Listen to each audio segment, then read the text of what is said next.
یو واقعه رااله چې تمیم داری رضی الله عنه هغه بیا دجال لیدلی و په یو جزیره کې. دا یې نه وروسته بیا نبي صلی الله علیه وسلم ته یقین پیدا شو چې دجال اکبر هغه په جزیره کې دی، په یو ټاپو کې هغه بند دی. او هر چې ابن صیاد نو هغه یو دجال و من الدجاجله، د دجالانو یو دجال و، لیکن دجال اکبر هغه نه و. اگر چې بعضی علما هغه د دې قایلو چې دا دجال اکبر دی، بای صحابه کرام چې هغوی په دې باندې یقین حاصل شوی او قسم به کاوه، لکه مخکې موږ دا یې بیان کړی و. لیکن چونکې د صحیح حدیث نه دا معلومې چې دجال اکبر هغه ابن صیاد نه دی. لکه دې باب کې هغه حدیث موږ ذکر کوو چې کوم اوږد حدیث دی او ډېر ناشنا واقعه پکې هغه ذکر کړل شوی ده. امام مسلم دا حدیث نقل کړی دی. مشهور یو صحابیه فاطمه بنت قیس رضی الله عنها چې دا خپل خاوند طلاق کړی و او بیا عدت هغې چې کله تیر شو، په صحابه کرامو کې معاویه رضی الله عنه او ابو ذر رضی الله عنه هغې تپوس هم کړی و. نبي صلی الله علیه وسلم نے مشوره طلب کړه. هغه ورته وفرمایل چې ته نکاح وکړه د اسامه ابن زید سره، او په هغې کې هغې ته بیا ډېر خیر میلاو شو. نو فاطمه بنت قیس رضی الله عنها هغې دا حدیث بیان کړی دی او ښه زده کړی دی. مشهور تابعی عامر الشعبی رحمه الله هغه فرمایي ما د فاطمه بنت قیس رضی الله عنها نه تپوس وکړو چې ما ته یو حدیث بیان کا چې هغه ته بل چاته منسوب نه کړي ما سوا د نبي صلی الله علیه وسلم نه. هغې خپله واقع ذکر کړه چې زه خاوند طلاق کړم، د هغې نه وروسته بیا ما عدت تیر کړ، عدت مې تېراوه د عبدالله ابن مکتوم په کور کې نبي صلی الله علیه وسلم. د هغې نه وروسته بیا ما ته وویل چې کله زما عدت تیر شو چې د نکاح وکړه د اسامه سره، خو چې کله زما عدت تیر شو نو سمعت نداء المنادي، ما د اواز کوونکي اواز واورېدو چې اواز کوونکي د نبي صلی الله علیه وسلم اواز کوونکی و، او ویل الصلاة جامعه، مون جمع کوونکی دی. وایي زه جومات ته راووتم فصلیت مع رسول الله صلی الله علیه وسلم، ما د نبي صلی الله علیه وسلم سره لمونځ وکړم. فكنت في صف النساء التي تلي ظهور القوم، نو زه په صف د زنانو کې وم، هغه صف تلي ظهور القوم چې هغه د دې قوم د هغې شاته نږدې و. د رسول الله صلی الله علیه وسلم په دور کې چونکې زنانه به مسجد ته راتلې، اول ته داسې پروګرام نه و لکه څرنګه چې اوس دور کې دی چې د زنانو ځان له ځئ، د نارینهو ځان له ځئ. زنانه به وروسته صفونو کې ولاړ وي، نارینه چې کوم و هغه به مخکې صفونو کې ولاړ وو. فاطمه بنت قیس رضی الله عنها فرمایي چې زه په هغه صف کې ولاړ وم چې کم صف هغه بلکل سړو ته نږدې صف دی. دا اشاره دې خبرې ته کوي چې دا حدیث ما په خپل اورېدلی دی، ما یې زده کړی دی. نو نبی صلی الله علیه وسلم چې کله مونځ ختم کو جلس علی المنبر وهو یضحک، نبی صلی الله علیه وسلم په منبر باندې کېناست او خندلي، او یې فرمایل یلزم کل انسان مصلاه، هر یو سړی په خپل خپل ځای د مانځه باندې کېنئ. بیا ورته وفرمایل اتدرون لم جماعتکم، تاسو ته پته شته چې ما څه شي جمع کړي وي تاسو؟ صحابه کرامو فرمایل الله ورسوله اعلم، الله او رسول ډېر ښه پوهېږي. نبی صلی الله علیه وسلم وفرمایل انی والله ما جماعتکم لرغبة ولا لرهبة، یقینا قسم په الله ما تاسو نه راجمع کړي نه د ترغیب دپاره او نه د یرې دپاره، ولکن جماعتکم، لیکن ما جمع کړي وي تاسو لأن تمیم الداری کان رجلا نصرانیا، لیکن دې دپاره مې جمع کړي وي چې تمیم داری رضی الله عنه دا یو نصراني او یو عیسوي سړی و. عیسوي سړی و فجاء مبایع واسلم، نو هغه راغی او بیعت یې وکړو زما سره، اسلام یې راوړ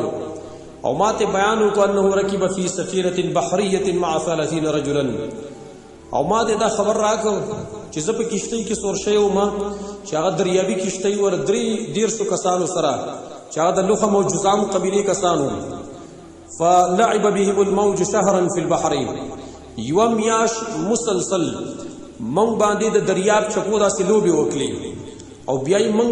ویوړیو جزیرې ته په دریاب کې، او جزیره کې هغه ځای ته موږ ورسولو چې په کوم ځای کې دا جازونه دا کښتۍ ودرېږي غټې غټې کښتۍ ودرېږي او بیا د هغې په خوا کې وړې وړې کښتۍ وي هلته بیا خلک په وړو کښتو کې ځي او دغه جزیرې ته هغې داخلېږي موږ هم دغه جزیرې ته ویوړو هغه ځای ته موږ ویوړو چې هلته دا غټې غټې کښتۍ ودرېږي او د هغې په خوا کې بیا وړې کښتۍ وي او دا موږ چې ورسولو دا د ماښام په ټیم کې چې نور پرېوتو نو فجلسو فی اقرب السفینه بیا دا کسان کېناسته په هغه وړه کښتۍ کې کومه چې هلته هغه وړې کښتۍ وې د غټو کښتو په خوا کې فدخلوا الجزیره دیو داخل شول دغه جزیرې ته دغه ټاپو ته فلقیتهم دابة دې سره یو حیوان یو زندسر میلاو ډېر هیبتي شکل لرو کثیر الشعر ډېر یختو والا لا یدرون ما قبوله من دبوره دیو ته پته نه و چې مخ او شایي کمی ودا من کثرت الشعر د وجې د ډېرو یختو نه د هغې شام نه معلومېدله مخ یې نه معلومېدله ټوله سراسر دا په یختو کې پټه وه موږ ورته ویله ویلکې ما انتې هلاک شي ته څه شئ فقالت هغې ویل انا الجساسه زه جساسه یم دې کسانو ورته ویل وایي موږ ورته ویل ومل جساسه لا څه شئ نو یې راته ویل چې ایها القوم ای خلک انطلقوا الى هذا الرجل في الدیر تاسو ما پرېږدئ زما خبره مه تپوسئ خو ورشئ دلته په دې کمره کې یو سړی دی دیر هغه کمرې ته ویلې کېدلی شي چې هغه به راهبانو ځان په غرونو کې جوړولې یو به کلیسه وه هغه به چې په همواره کې وه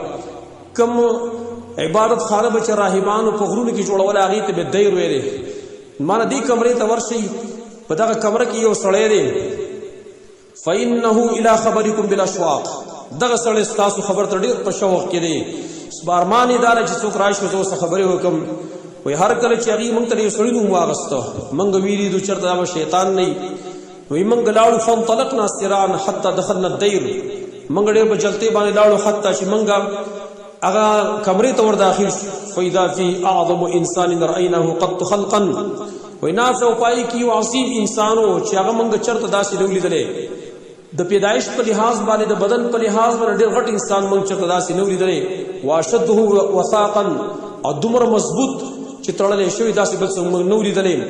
مجموعة یداه الى عنقه دغه د لاسونه دې څټ ته تړلی شي وو لکه څنګه چې قیدي تړلی شوی ما بین رکبتیه لا کعبه بالحدید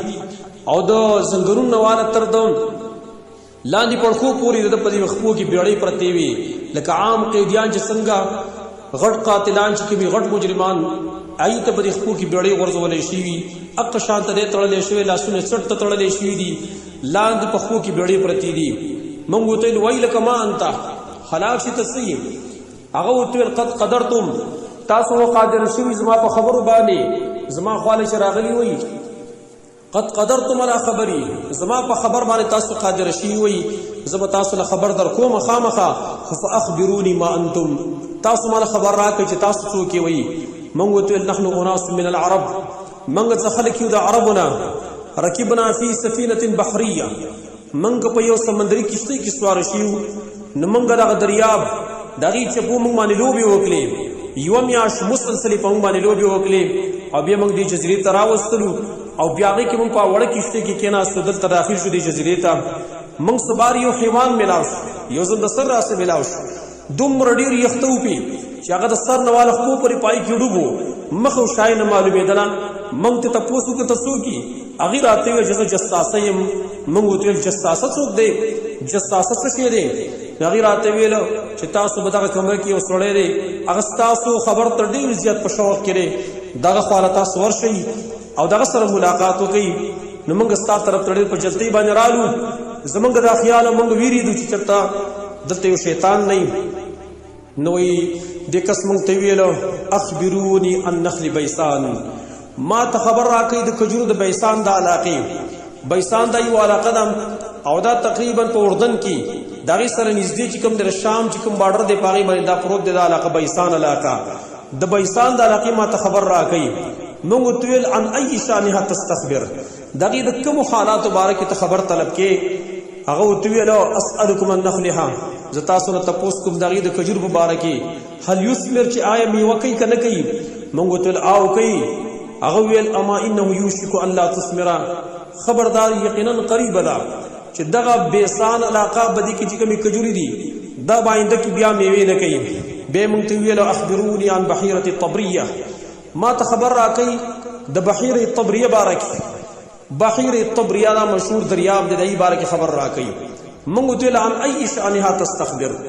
دای د کوم حالات باره کې ته خبر طلب کې. هغه ویل هل فیها ماء، آی پای کې بشتري. موږ ته ویل او کثیرة المياه، ډیر زیاتی بدی، او کثیرة الماء ډیر زیاتی بپکې دي. هغه ویل ان ماءها یوشک ان یذهب، یقینا دا غي بچری قریب رچا ختم شي. دا یو ټیم په دغه بحر طبریه باندې را روان دي چې دغه بو ختميږي. بي ویل اخبروني عن عين الزغر، خبر راکې مونږ ته دغه چینی د زغر په باره کې، د زغر په باره کې مونږ ته خبر تاسو راکې. دام دو حجاز طرف ته داسي ولاقه ده، الته چینه ده، او په مابین د بیت المقدس او د دې چینه کې تقریبا 3 ورځې فاصله ده. اول ته فصلونه ډیر زیات کیږي، عین الزغر وته ویل کیږي. دغه باره کې خبر راکې. مونږ وته ویل انا ایشانها تستخبر، دای د کوم حالاتو باره کې ته خبر طلب کې.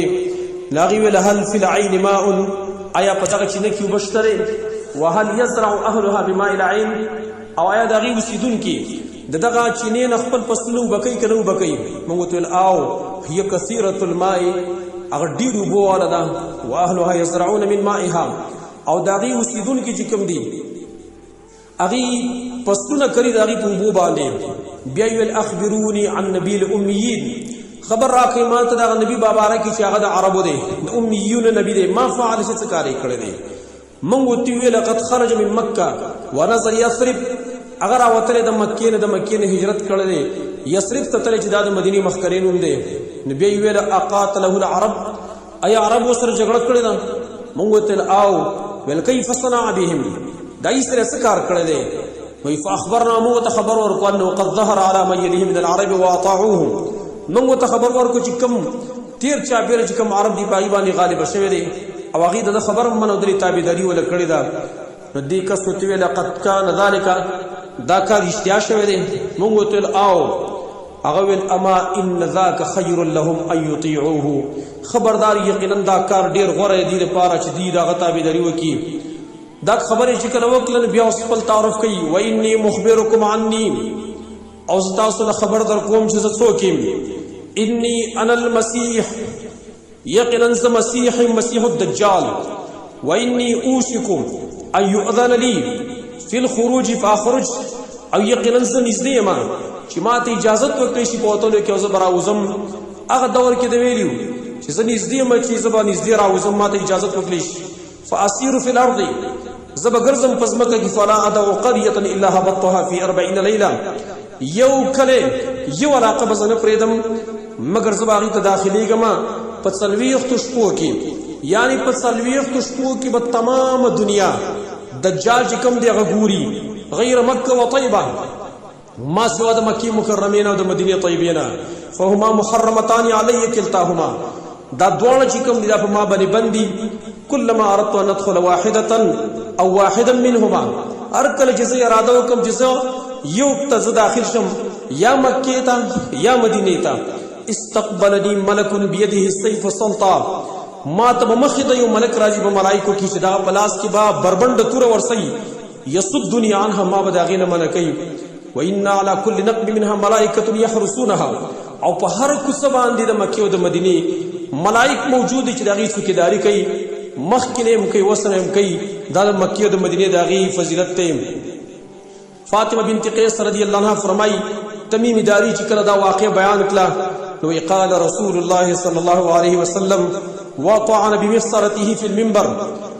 نبی صلی الله علیه وسلم فرمایي د خپل امسا چې ور سره په دې منبر باندې داسې گزار کړل هذه طیبه هذه طیبه هذه طیبه، یعنی المدینه، دا طیبه دا دا طیبه دا دا طیبه د معنی پاک زاده مدینه. بیل الہل كنت حدثتكم ذلك، خبردار ما تاسو دې خبره بیان نو کړې د دجال باره کې. خلق ول او بالکل لیکلو. نبی صلی الله علیه وسلم او فرمایل ما ته د تمیم داری د خبرې ډیر تعجب راکو، ځکه چې دی موافقت کړي زما د خبرې چې ما تاسو ته بیان کړې و، او د مدینه او د مکې په باره کې چې ما کوم خبره تاسو ته کړې و داغي مبارکي ام تمیم داری خبره وکړه کوم چې ما کړی و تاسو ته. بیا نبی صلی الله علیه وسلم فرمایل الا انه فی بحر الشام، خبردار دجال چې کوم دی د شام په دریاب کې او بحر الیمن یا د یمن په دریاب کې لا بل من قبل المشرق ما هو، بلکې دا طرف د مشرق نه دی،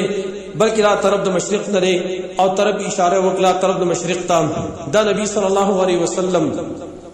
د تمیم داری رضی الله عنه هغه خبره چې کوم داغي تصدیق وکړو چې دا بالکل اشتیا وای. دا دلیل شي په دې باندې چې دجال اکبر دا په جزیره کې ټاپو کې ګیر دی، داغي مونږ ته معلومات نشته. نبی صلی الله علیه وسلم صرف دومره فرمایلی دي چې دا مشرقي سایډ ته یو علاقه د پاغ علاقو کې د مشرق سایډ ته ایران دا علاقې غون دې طرفون ترازی عراق وغیرہ په دې علاقو کې کوم یو علاقه کې با یو ټاپو کې په دریاب کې په ځای کې د گرفتار دی. نور علم الله تعالی چې کوم ځای کې داغي معلومات مونږ ته نشته.